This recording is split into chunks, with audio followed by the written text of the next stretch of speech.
ہم وہی کہیں گے جو ہمارا دین ہم کو بتاتا ہے.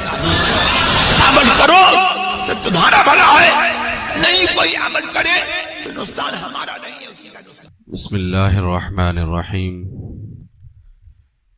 نحمده ونصلي ونسلم على رسوله الكريم، اما بعد فاعوذ باللہ من الشیطان الرجیم. بسم اللہ الرحمن الرحیم. شہر رمضان الذي انزل فيه القرآن هدى للناس وبينات من الهدى والفرقان. صدق اللہ العظیم. وبلغنا رسوله النبي الكريم ونحن على ذلك لمن الشاهدين والشاكرين والحمد لله رب العالمين.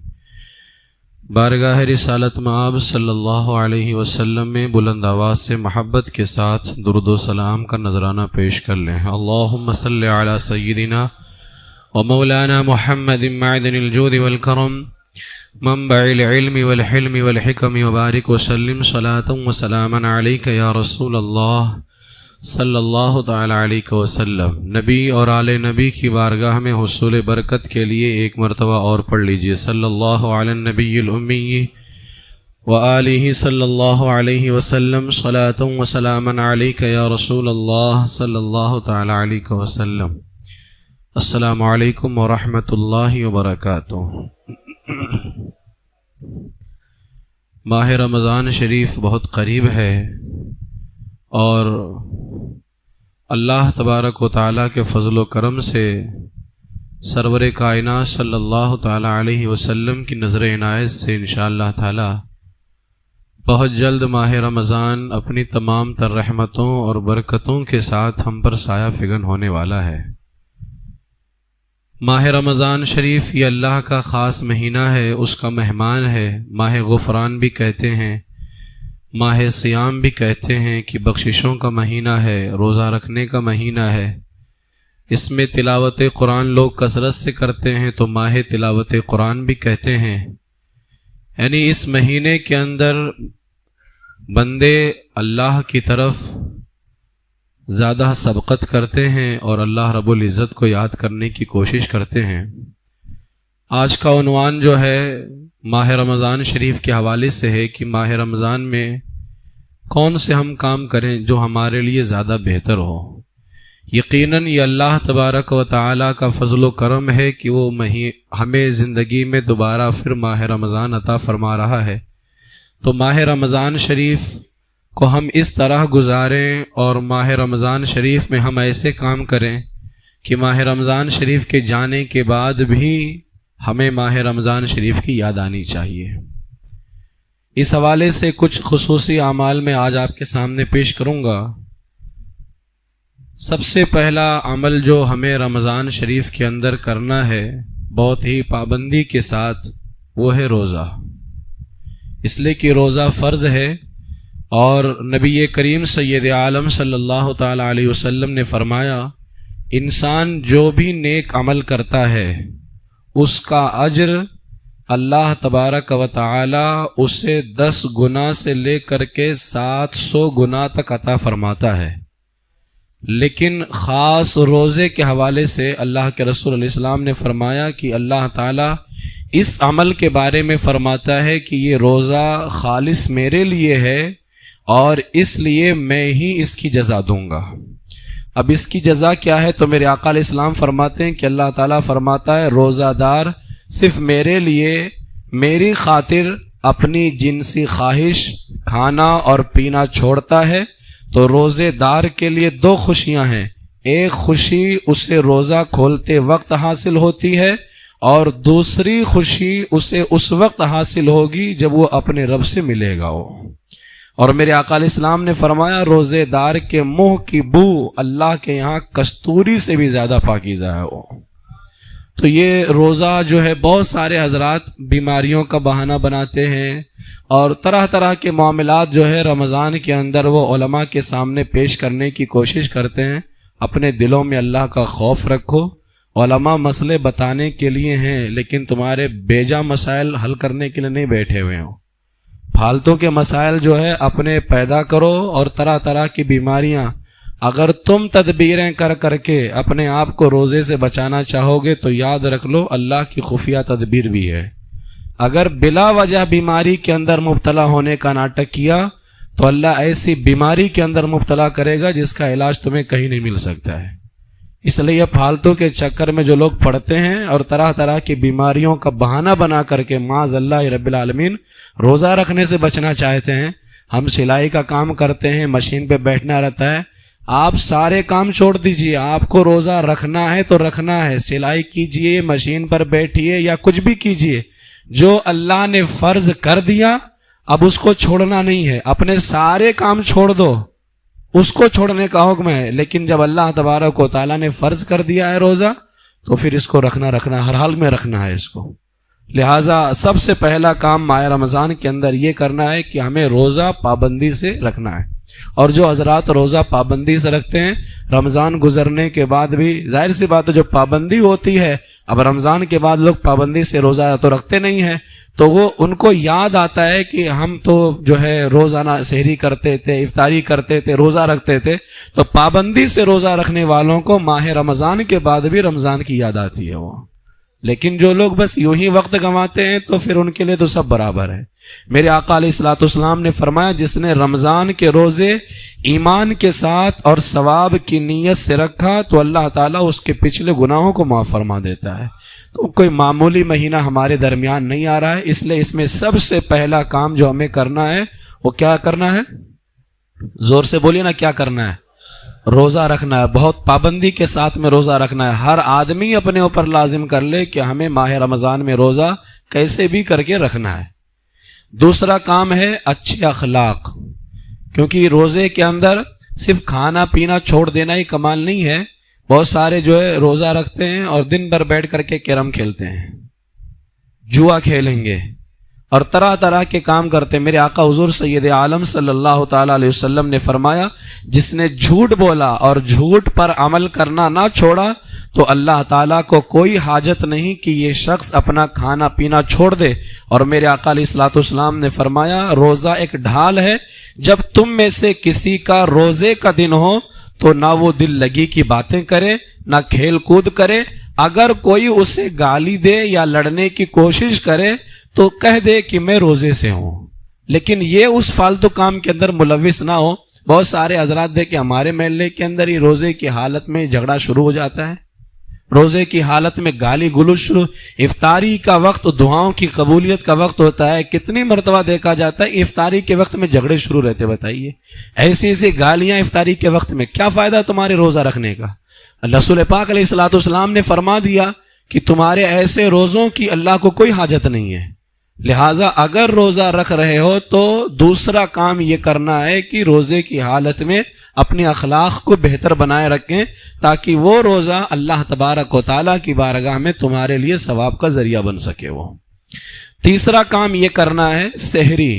سحری میں برکت ہے اور میرے آقا علیہ الصلوۃ والسلام نے فرمایا سحری کرو کیونکہ سحری میں برکت ہے, خواہ پانی کی مقدار ہی کیوں نہ ہو, یعنی کھجور اور پانی ہی تم کیوں نہ لو لیکن لو ضرور, اس لیے کہ اس کے اندر برکت ہے اور بہت ساری بیماریوں سے اللہ تعالیٰ نے شفا رکھی ہوئی ہے.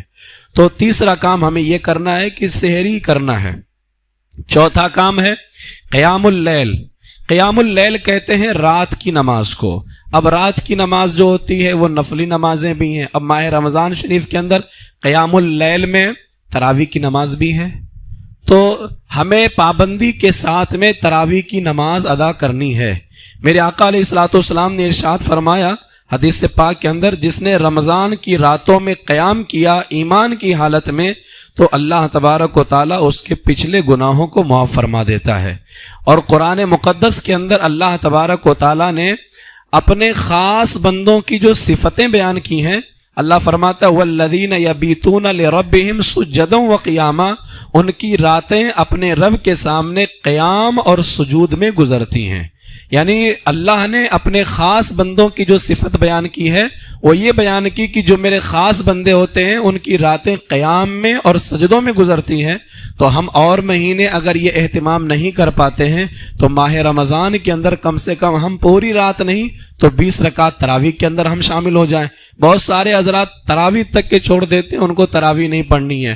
اور پھر اوپر سے جو ایک ہمارے یہاں لوگوں کا ایک مسئلہ کھڑا ہو گیا ہے 6 دن 20 دن اور 15 دن اور 10 دن 11 دن 12 دن, یہ سب تراویح جو ہوتی ہے اس میں فقط صرف ایک فائدہ ہے کہ آپ قرآن پاک اگر اچھا وہ بھی پڑھ رہا ہے, ورنہ تو کہیں کہیں اتنا خطرناک پڑھتے ہیں کہ نہ نماز ہی نہیں ہوتی ہے, اور ایسا پڑھنا بھی حرام, نماز نہیں ہو.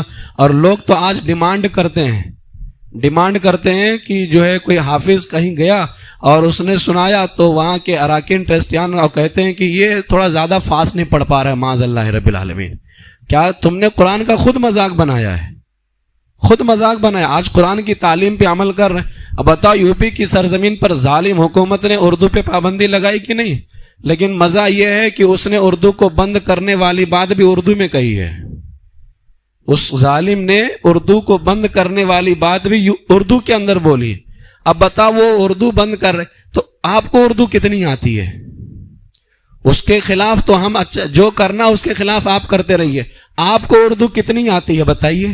اس نے اردو پہ پابندی لگائی. ہمارے مذہب کی اکثر کتابیں اردو کے اندر ہیں یا نہیں ہیں, اور آپ کو تو خود اردو نہیں آتی ہے, تو آپ اس کے خلاف کس منہ سے کھڑے ہو جاؤ گے؟ آپ کو اردو سیکھنا چاہیے. بھائی اس نے پابندی لگائی جہاں لگائی, آپ اپنے علماء سے اردو سیکھیے. لہٰذا ہم جو ہے کرتے نہیں ہیں, ہم کو صرف بولنے آتا ہے بس. ہمیں کرنے کی بھی ضرورت ہے. اس لیے ماہ رمضان کے اندر جو یہ 10 دن 6 دن 8 دن 12 دن 15 دن یہ جتنی تراویحاں ہوتی ہیں, یہ فقط صرف اس میں ایک فائدہ ہے کہ اگر کہیں اچھا کوئی حافظ قرآن پاک کی تلاوت کر رہا ہے تو اس کے پیچھے آپ ایک قرآن پاک مکمل کر سکتے ہیں. باقی تراویح چاند دیکھنے سے لے کر کے شروع ہوتی ہے اور چاند دیکھنے پر ختم ہوتی ہے. وہ تراویح کی کوئی چھٹی اور کوئی معافی نہیں ہوتی ہے. اگر نہیں پڑھے گا چھوڑے گا تو گنہگار ہوگا وہ. اس لیے یہ جو چکروں میں رہتے ہیں کہ ہم نے 10 دن کی پڑھ لیا ہے تو اب 10 دن کی پڑھ کر کے آپ جنت میں پہنچ چکے ہیں. 10 دن کی پڑھ کر کے جنت میں پہنچ چکے ہیں, اب آپ کے لیے ساری معافیاں ہو چکی. کچھ بھی ایسا 10 دن کے بعد لوگ گھومتے ہیں کہ اب بالکل جو ہے ان کو جنت کا پروانہ کسی نے دے دیا ہے, اب ان کو کوئی ضرورت نہیں ہے. لہذا یہی وجہ ہے کہ یہ دوسری تراویحاں جو ہوتی ہیں نا, یہ پہلی تراویح کی اہمیت کم کر دیتی. جمعہ اور عیدین میں دوسری جماعت کی اجازت کیوں نہیں ہے؟ اس کی وجہ یہی ہے کہ پہلی جماعت کی اہمیت کم ہو جاتی ہے. اب دیکھیں جہاں پر 3 4 جماعتیں ہوتی ہیں, لوگ انتظار میں چلو آرام سے چلتے ہیں, دوسری جماعت تو ہے ہی ہے, دوسری جماعت چھوٹ گئی تیسری جماعت تو ہے ہی ہے. لیکن جب ایک جماعت رہے گی سب کو فکر رہے گی یار تیار ہو کر کے جلدی چلنا ہے مسجد کے اندر, اہمیت کم ہو جاتی ہے. اسی لیے جو ہے دوسری جماعت عید اور جمعہ وغیرہ کے لیے قاضی اسلام کی ضرورت پڑتی ہے تاکہ وہ اجازت دے, حالات کو دیکھتے ہوئے تب جا کر کے دوسری شروع کی جاتی ہے. تو یہ دوسری تراویحاں, یہ دوسری جماعتیں, یہ سب کے سب جو ہے ہمارے یہاں جو مسلمانوں کا اجتماع ہوتا تھا عبادت کے اندر, یہ اس کی اہمیت کو کم کر دیتی ہے. لہٰذا سب سے بہتر تو یہی ہے کہ آدمی سکون کے ساتھ 30 دن والی جو ہم تراویح ادا کرتے ہیں, یعنی 27 دن میں ہم قرآن پاک مکمل کرتے ہیں, اس کے اندر آدمی ادا کرے. لیکن اگر کوئی پڑھتا بھی ہے 6 دن 10 دن 11 دن 12 دن تو اس پر لازم و ضروری ہے کہ اگر وہ وہاں سے فارغ ہو چکا ہے تب بھی وہ 30 دن کی تراویح ادا کرے گا, اس پہ تراویح معاف نہیں. تو آپ تراویح کی پابندی کریں. 5واں کام یہ کرنا ہے کہ بہت بہتر موقع رہتا ہے کہ ہم نماز سحری کے لیے اٹھتے ہیں تو ہم سحری کرنے سے پہلے 2 رکعت نماز, کم سے کم زیادہ سے زیادہ 8 رکعت ہے, کم سے کم 2 رکعت نماز تہجد ادا فرما لیں. اس لیے بہت کاش کہ اس لیے کہ ہم کھانے کے, یقیناً سحری عبادت ہے, برکت ہے, لیکن ہم کھانے کے لیے اٹھ رہے ہیں تو اگر ہم اس نیت کے ساتھ اٹھیں کہ ہم اٹھیں گے سب سے پہلے اللہ کی عبادت کریں گے پھر کھائیں گے تو اللہ تبارک و تعالیٰ اس کھانے پر اور زیادہ ثواب عطا فرمائے گا. اور میرے آقا علیہ السلام نے فرمایا جو 2 رکعت نماز تہجد ادا کرتا ہے اس کے لیے دنیا اور دنیا کی ساری چیزوں سے بہتر اللہ تعالیٰ اس میں جمع فرما دیتا ہے وہ. یعنی سب سے بہتر اس کے لیے 2 رکعت نماز تہجد ہے. تو آپ کو 5واں کام یہ کرنا ہے کہ سحری کے لیے اٹھیں تو نماز تہجد ادا کریں. اگر رمضان کے بعد میں اللہ کرے یہ عادت بن گئی اور کسی نے رمضان کے بعد بھی تہجد پڑھنے کی عادت بنائے رکھی، جب جب تہجد کے لیے اٹھے گا تب اس کو رمضان کی یاد آئے گی کہ یہ ہم نے عادت رمضان میں بنائی تھی، اللہ تعالیٰ نے آج بھی باقی رکھا ہوا ہے. تو رمضان کو اس طرح سے گزارے نا کہ رمضان کے جانے کے بعد بھی رمضان کی یاد آئے، اور جو رمضان کے بعد بھی رمضان کی یاد کرتا ہے تو اللہ تبارک و تعالیٰ یا تو اسے دوبارہ پھر ماہ رمضان عطا فرمائے گا، اور اگر دوبارہ اس کی زندگی میں ماہ رمضان نہ ہوا تو کیا اللہ تعالیٰ تو اس بات پر قادر ہے کہ اللہ تعالیٰ اس کو ماہ رمضان کا ثواب عطا فرمائے گا. اس لیے کہ قیامت کے دن کچھ لوگوں کو حج کا ثواب، زکوٰۃ کا ثواب دیا جائے گا، لیکن انہوں نے کبھی حج نہیں کیا ہوگا، زکوٰۃ نہیں کیا ہوگا. میرے آقا فرماتے ہیں جب اللہ سے وہ بندہ پوچھے گا مولا میں نے حج نہ کیا، زکوٰۃ نہیں کیا، پھر یہ ثواب کیوں؟ تو اللہ فرمائے گا تیرے پاس تو طاقت تھی نہیں، لیکن تو خواہش رکھتا تھا کاش پیسے ہوتے تو حج کرتا، زکوٰۃ دیتا. تو کمزور تھا، تیرا رب تو کمزور نہیں تھا، تو نے سوچا تیرے رب نے تجھے ثواب عطا فرما دیا ہے. تو اس لیے اگر زندگی میں دوبارہ رمضان نہیں ملا تو کیا ہوا، لیکن میرا رب اس بات پر قادر ہے کہ وہ ہماری خواہش پر، ہماری نیت پر، اس لیے کہ میرے آقا نے فرمایا مومن کی نیت اس کے عمل سے بہتر ہوتی ہے. ٹھیک ہے، تو آپ تمام حضرات تہجد کی پابندی کریں گے، چاہے 2 رکعت پڑھیں لیکن پڑھیں ضرور. 6ٹھا کام کرنا ہے استغفار.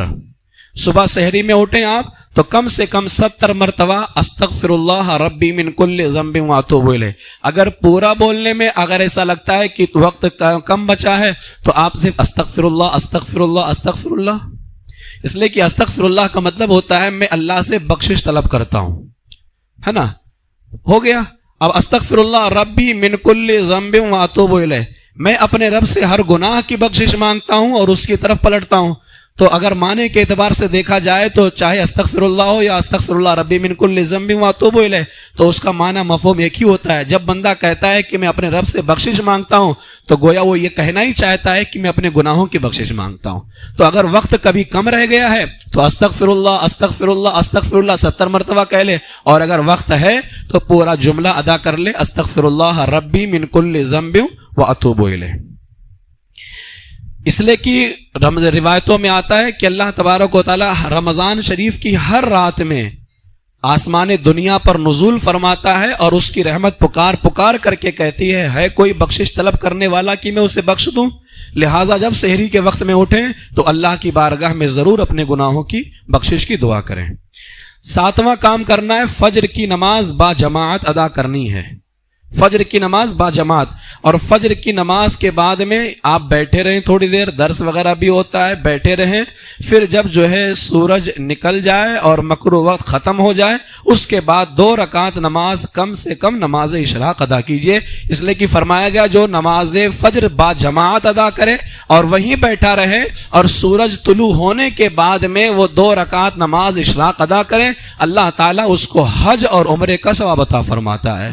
تو بہت ہی ہمارے لیے، کیونکہ ہم اکثر جو ہے سحری میں اٹھتے ہیں، نمازوں کی پابندی کرتے ہیں، تھوڑی دیر ہم بیٹھے رہیں، اس کے بعد میں سورج طلوع ہوتا ہے، مکروہ ٹائم ختم ہوگا، پھر ہم 2 رکعت کم سے کم نماز اشراق ادا کریں تاکہ اللہ تبارک و تعالیٰ کی بارگاہ سے ہم روزانہ حج اور عمرے کا ثواب حاصل کر سکیں. آپ کو یہ کام کرنا ہے. 8واں کام جو ہے، اگر اللہ تعالیٰ آپ کو موقع عطا فرمائے، وقت کی گنجائش ہو تو چاشت کی نماز ادا کیجئے. ٹھیک ہے، چاشت کی نماز ادا کیجئے. اس لیے کہ فرمایا گیا کہ جو شخص 12 رکعت نماز، اب یہ چاشت کی بھی فضیلت ہے اور یہ نماز ظہر کی بھی فضیلت ہے. فرمایا جو شخص 12 رکعت نماز ادا کرے گا اللہ تعالیٰ اس کے لیے جنت میں سونے کا محل تیار فرماتا ہے. تو اس لیے یہ چاشت کی نماز آپ کو 8واں کام یہ کرنا ہے کہ چاشت کی نماز، اور اگر چاشت کی نماز نہیں پڑھ سکتے ہیں تو کم سے کم ظہر کی 12 رکعت نماز جماعت کے ساتھ پابندی سے ادا کرنے کی کوشش کریں. اس کے بعد میں 9واں کام یہ کرنا ہے کہ آپ کو صدقہ اور خیرات کثرت سے کرنا ہے رمضان شریف کے اندر، صدقہ اور خیرات. اس لیے کہ حدیث پاک میں آتا ہے، میرے آقا علیہ الصلوۃ والسلام حضرت عبداللہ ابن عباس فرماتے ہیں کہ رسول پاک علیہ السلام بھلائی کے کاموں میں سب سے زیادہ سخاوت کرنے والے تھے، اور آپ کی سب سے زیادہ سخاوت رمضان کے مہینے میں ہوتی تھی. یعنی آپ ہمیشہ سخاوت فرماتے، لیکن ماہ رمضان کے اندر آپ کی سخاوت بہت زیادہ ہو جاتی تھی.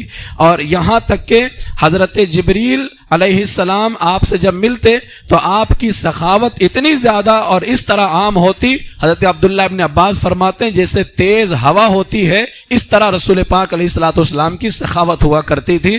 تو آپ تمامی حضرات کثرت سے ماہ رمضان کے اندر صدقہ و خیرات کیجئے اور اپنی زکوٰۃ جو ہے ادا کرنے کی کوشش کیجئے، غریبوں کو پہنچانے۔ زکوٰۃ کے اندر لوگ معاذ اللہ رب العالمین خوف نہیں اللہ کا، رمضان کے آنے سے پہلے جا کر کے جو ہے بینک سے لون لے کر کے اور جو ہے مکان لے لیتے ہیں۔ بتائیے یہ حالت ہے لوگ۔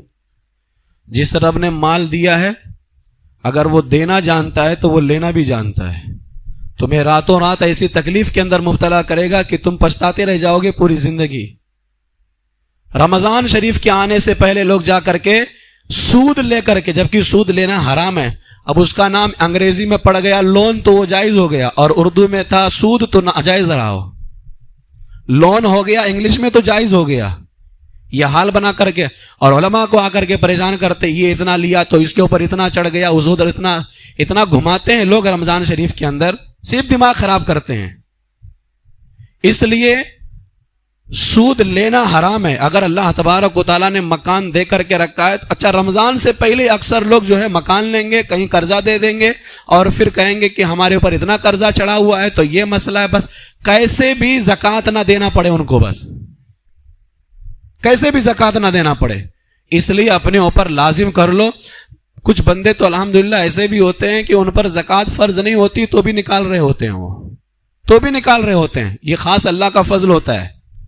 لہٰذا اپنے دل کے بارے میں اپنے دل کے بارے میں ذرا سوچو کہ ہمارا دل کتنا گندا ہو چکا ہے کہ ہم رمضان کے آنے سے پہلے کیسی کیسی حرکتیں کرتے ہیں۔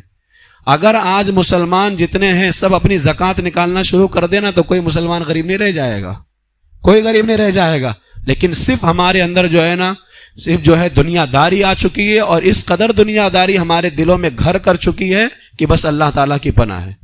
اس لیے اللہ کا خوف دل میں رکھیں اور ماہ رمضان کے اندر زکوٰۃ کم سے کم اپنی زکوٰۃ جو تمہارے اوپر فرض ہے وہ ضرور ادا کیجیے۔ اس کے علاوہ صدقہ خیرات کیجیے۔ 10واں کام آپ کو یہ کرنا ہے کہ روزہ افطار کرائیں۔ روزہ افطار کرانے پر بھی میرے آقا علیہ الصلوۃ والسلام نے فرمایا کہ اللہ تعالیٰ اس کے ثواب میں کمی کیے بغیر، یعنی روزہ رکھنے والے کے ثواب میں کوئی کمی نہیں ہوتی ہے، لیکن اللہ تبارک و تعالیٰ افطاری کرانے والے کو اس کے روزے کے برابر ثواب عطا فرماتا ہے۔ تو ماہ رمضان شریف کے اندر آپ جو ہے افطاری کرائیں۔ اور خاص اعلان آپ سے اس موقع پر کرنا چاہوں گا، بہت ساری خبریں آ رہی ہیں، اب وہ خبریں کہاں تک صحیح ہیں کہاں تک جھوٹ ہیں میرا رب بہتر جانے، لیکن خبریں آ رہی ہیں کہ کافروں کی سازش ہے کہ جیسے بہت سارے مسلمان یہاں وہاں رہتے ہیں تو کچھ کھجوریں دے دیتے ہیں، کوئی بھی بانٹ رہا ہوتا ہے لے کے کھا لیتے ہیں، ہرگز آپ مت کھائیے گا، ٹھیک ہے؟ اس وقت مسلمانوں کے خلاف بہت بڑی سازش تیار ہو رہی ہے۔ اب وہ جو خبریں آ رہی ہیں سچ ہیں یا جھوٹ ہیں میں نہیں جانتا، میرا رب بہتر جانے، لیکن احتیاط بہتر چیز ہے۔ اس لیے کہیں پر بھی سفر میں آپ جائیں یا کہیں پر جاتے ہیں، جیسے کام کاج اور کام سے آتے آتے تو آپ صبح جب کام کے لیے نکلتے ہو تو اور دنوں میں لنچ لے کر کے جا سکتے ہو، تو اس دن رمضان کے دن جو ہے کھجور اور پانی لے کر کے کیوں نہیں جا سکتے آپ؟ تو اپنا کھجور اور اپنا پانی اپنے پاس رکھیے۔ کسی بھی انجان آدمی کا دیا ہوا آپ ہرگز نہ سحری کے وقت لیں اور نہ افطاری کے وقت لیں۔ اگر آپ پہچانتے ہیں تو آپ اس سے قبول کر لیں تحفہ سمجھ کر کے، لیکن انجان آدمی کے ہاتھ سے ہرگز آپ نہ کھجور لیں نہ جو ہے کسی طرح کی، اس لیے کہ کافروں کی سازش، کافر بڑے مکار ہوتے ہیں، ان کی سازشوں سے اپنے آپ کو بچانے کی کوشش کرو، ٹھیک ہے؟ اس لیے تو روزہ افطار آپ کروائیں۔ 11واں کام کرنا ہے، ہر نماز کی پابندی جماعت کے ساتھ کرنی ہے۔ 12واں کام تلاوت قرآن کی کثرت کرنی ہے، کثرت سے زیادہ تلاوت قرآن کریں۔ میرے آقا علیہ الصلوۃ والسلام ماہ رمضان کے اندر پورا قرآن جبریل امین کو سنایا کرتے تھے، دور فرمایا کرتے تھے، حتیٰ کہ جس سال آپ کا وصال ہوا ہے اس سال رمضان میں آپ نے 2 مرتبہ جبریل امین کو پورا قرآن سنایا تھا۔ اس لیے قرآن پاک کی کثرت سے تلاوت کریں۔ ہماری عوام بھی الحمدللہ پڑھتے ہیں، لیکن اور زیادہ معمول بنائیں قرآن پاک کی تلاوت کرنے کی۔ ہو سکے تو کنز الایمان شریف پڑھیں، اور جہاں عذاب والی آیتیں آئیں، یعنی جن میں عذاب کا ذکر ہو، اللہ سے جو ہے پناہ مانگیں کہ اے میرے مولا اس عذاب سے ہماری حفاظت فرما، اور جہاں اللہ تعالیٰ نے خوشخبری سنائی ہو اللہ سے دعا کرو کہ اللہ وہ خوشی تمہیں عطا فرما دے وہ، ٹھیک ہے؟ اس لیے یہ کوشش کرو کہ اگر زیادہ نہیں پڑھ سکتے 1 رکوع پڑھو، لیکن کنز الایمان شریف سے پڑھنے کی کوشش کرو۔ 13واں کام کرنا ہے اعتکاف. اعتکاف کے اندر آخر عشرے میں بیٹھتے ہیں. یہ اس کا بہت فائدہ ہوتا ہے کہ طاق راتیں جو آتی ہیں جن میں شب قدر کو تلاش کرنے کا حکم ہے تو شب قدر بھی اس کو مل جاتا ہے. اگر کوئی آخر عشرے میں نہیں بیٹھ پاتا, جب بھی مسجد میں آئے آپ نویت السنت الاعتکاف بول لیں, تاکہ آپ کو رمضان شریف کے اندر نفلی اعتکاف کا ثواب آپ کو ملتا رہے. جب بھی مسجد کے اندر آئیں آپ نفلی اعتکاف کی نیت کر لیں, نویت السنت الاعتکاف. ٹھیک ہے. اس کے بعد میں 14واں کام کرنا ہے, کثرت سے دعا کرنی ہے, اس لیے کہ اس مہینے کے اندر اللہ تبارک و تعالی دعاؤں کو قبول فرماتا ہے. اپنے حق میں دعا کریں, اپنے تمام سنی مسلمان بھائیوں کے حق میں دعا فرمائیں, اور دعا کرتے وقت اللہ کی حمد کریں, نبی پاک علیہ الصلوۃ والسلام پر درود و سلام پیش کریں. اللہ کی ذات پر پورا یقین ہونا چاہیے, پورا بھروسہ پروردگار عالم کی ذات پر ہونا چاہیے کہ یقیناً وہ دعاؤں کو قبول کرے گا اور ہماری پریشانیوں کو دور فرمائے گا. 15واں کام حق تلفی. رمضان کے اندر حق نہیں مارنا ہے. بہت سارے حضرات رمضان کے اندر بھی حق مارتے ہیں. حق تلفی سے اپنے آپ کو بچائیں. اور اب یہ زکوٰۃ نہ دینا حق تلفی نہیں تو اور کیا ہے؟ اس لیے کہ جو زکوٰۃ کا حصہ ہوتا ہے یہ ہمارے مال میں اللہ نے ہمارے غریب بھائیوں کا حق رکھا ہوتا ہے. بہت سارے حضرات سمجھتے ہیں ہم نے کہا کسی کو جھاپڑ مار کر کے چھینا ہے. جھاپڑ مار کر کے چھینا یہ حق مارنا نہیں ہوتا ہے. جو زکوٰۃ ادا نہیں کرتے یہ بھی حق مارنا ہوتا ہے. لہذا کسی کا بھی حق رمضان کے اندر ہرگز نہ مارے. 16واں کام بغض و عناد. بغض و عناد, اپنے مسلمان بھائی سے بغض یا حسد یا دل میں رنجش رکھنا, ایسے لوگوں کی اللہ تبارک و تعالی رمضان کے اندر بھی بخشش نہیں فرماتا ہے. رمضان جبکہ روزانہ 60,000 اللہ تبارک و تعالی جہنمیوں کو جہنم سے آزادی عطا فرماتا ہے. لیکن ایسے لوگ جن کے دلوں میں مسلمانوں کے حوالے سے بغض یا حسد یا رنجش ہو, ایسے لوگوں کو اللہ تبارک و تعالیٰ صرف شب برات میں ہی نہیں رمضان کے اندر پورا مہینہ گزر جاتا ہے. اب روزانہ اللہ تعالیٰ 60,000 کو آزاد کرتا ہے, اور فرمایا جب عید کی رات آتی ہے سب ملا کر کے یعنی 18 لاکھ لوگوں کو اللہ تعالیٰ عید کی رات آزادی عطا فرماتا ہے. لیکن رنجش رکھنے والا, دشمنی رکھنے والا, عناد رکھنے والا اللہ تعالیٰ اس کو نہیں بخشتا ہے. اب میں آپ سے بتانا, اگر ہم جیسے کمینوں, ہم مسلمان ہیں لیکن ہم گنہگار ہیں, اگر ہم جیسوں سے رنجش رکھنے والا رمضان میں نہیں بخشا جاتا ہے, شب برات میں نہیں بخشا جاتا ہے, تو صحابہ کرام کا بغض رکھنے والا کیسے بخشا جائے گا؟ امیر معاویہ کی دشمنی رکھنے والا کیسے بخشا جائے گا؟ لہٰذا ایسے جہنمی کتوں کو اپنے سے دور رکھو, ورنہ وہ تو بخشے نہیں جائیں گے, ساتھ ساتھ میں گیہوں کے ساتھ گن بھی پیسا جائے گا. تو اس لیے جو صحابہ کرام کے دشمن ہو یا اہل بیت کے دشمن ہو, صحابہ کا بھی دشمن جہنمی کتا ہے اور اہل بیت کا دشمن بھی جہنمی کتا ہے. لہذا دشمنی رکھنے والے کو اللہ تعالیٰ رمضان میں نہیں بخشتا ہے. جب ہم جیسے کمینوں کی دشمنی رکھنے والوں کو اللہ نہیں بخشتا ہے تو پھر وہ صحابہ جن کے ایمان جیسا اللہ ایمان لانے کو حکم عطا فرما رہا ہے, تو اللہ تعالیٰ ان کی دشمنی رکھنے والے کو کیسے بخشے گا؟ اس لیے حضرات صحابہ کرام ہو یا اہل بیت اطہار رضی اللہ تعالیٰ عنہم ہو, سب سے محبت کرنا یہ ہمارے ایمان کا ضروری حصہ ہے. یہ ٹھیک ہے. یہ 16 کام ہوئے جو آپ کو کرنا ہے. 17واں اور آخری کام علم دین سیکھنا ہے. اب یہاں پر علم دین کیسے سیکھنا ہے؟ ماہ رمضان کے اندر علم دین سے قریب ہو جائیں. پچھلے سال ہم نے روزانہ سورہ ملک کی ایک آیت ہم پڑھاتے تھے. جن لوگوں نے وقت کو غنیمت جانا انہوں نے, بہت سارے حضرات نے سورہ ملک یاد بھی کیا, بہت سارے حضرات بیٹھ کر کے پڑھتے بھی تھے. پھر ہم نے بعد میں دوسری تراویح کے ختم ہونے کے بعد مخرج کا سلسلہ شروع کیا تھا. اس سال ہم نے ایک نیا سلسلہ شروع کیا ہے مسائل دینیہ کو سیکھنے کا. روزانہ تراویح کے بعد کم سے کم 5-10 زیادہ سے زیادہ 10 منٹ میں لوں گا. اس میں کیا سیکھنا ہے آپ کو؟ انشاءاللہ تعالی وضو کا طریقہ مکمل. اب اس کے اندر فرض کیا ہے؟ بہت سارے حضرات یہاں پر ابھی پوچھیں گے وضو میں کتنے فرض ہیں, تو شاید 4 بتا دیں. اچھا وضو میں سنت کتنی ہے؟ کوئی بتا سکتا ہے آپ میں سے وضو میں سنتیں کتنی ہیں؟ فرض کتنے ہیں وضو میں؟ فرض کتنے ہیں؟ زور سے بولیے کتنا ہے؟ سنتیں کتنی ہیں؟ کتنی؟ کون کون سی؟ 14 بتایا, ٹھیک ہے. اب 4 فرض اگر کسی نے بتا دیا تو وہ بتا دیتا ہے. 14 سنتیں تو کون کون سی سنتیں ہیں؟ یہ بہت ضروری ہمارے لیے, ٹھیک ہے. تو انشاءاللہ تعالی ہم وہ پورا تیار کریں گے اور آپ کو وائرل بھی کیا جائے گا. روزانہ کا جو سبق رہے گا تو آپ لوگ سیکھنے کو تیار ہیں انشاءاللہ تبارک تعالی. وضو کا طریقہ, غسل کا طریقہ اور نماز کا طریقہ. سب سے پہلے ہمارے یہ تین اب نہ وضو کے طریقے میں وضو کے فرائض اور سنتیں آ جائیں گی, پھر غسل میں فرائض اور سنتیں آ جائیں گی. نماز کے طریقے میں جب ہم جائیں گے, نماز میں شرائط, فرائض, واجبات, یہ تین چیزیں خاص طور سے اس کے اندر ہیں. شرائط, فرائض, واجبات اور سنت اور مستحب بھی اس کے, یعنی نماز کے اندر 5 چیزیں ہم شامل. اب اس میں ایک ساتھ ہم پورا پوائنٹ لکھیں گے, فرض, شرط, واجبات, سنت اور مستحب. لیکن نیچے بتا دیں گے ٹوٹل فرائض کتنے ہیں, شرائط کتنے ہیں, واجبات کتنے ہیں, سنتیں کتنی ہیں, مستحبات. لیکن اس کو لکھنے کا انداز یہ ہوگا کہ ہم نماز شروع کرنے سے لے کر کے نماز ختم ہونے تک کتنے فرائض ہیں, کتنے واجبات ہیں, کتنی سنتیں ہیں, کتنے مستحبات ہیں, اور فرض کب ہے, واجب کب ہے, سنت کب ہے, مستحب کب ہے. اس لیے کہ اب ہم جو ہے, اس لیے امام اعظم نے ایک مرتبہ اپنے ایک شاگرد سے کہا کہ امام ابو یوسف سے جا کر کے پوچھو نماز میں داخل کب ہوتے ہیں. تو انہوں نے کہا کہ فرض سے داخل ہوتے ہیں. کہا یہ بھی غلط ہے. تو کہا سنت سے داخل ہوتے ہیں. کہا یہ بھی غلط ہے.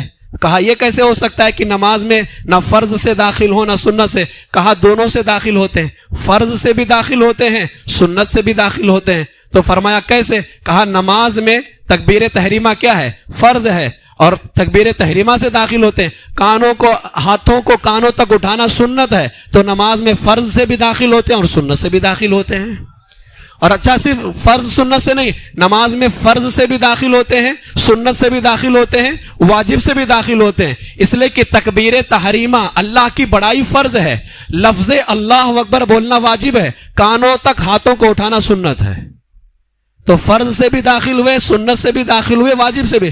اب یہ ہماری عوام کو پتہ ہونا چاہیے کہ جب ہم تکبیر تحریمہ کہتے ہیں تو یہاں فرض بھی پایا جا رہا ہے, واجب بھی پایا جا رہا ہے, اور سنت بھی پائی جا رہی ہے یہاں پر.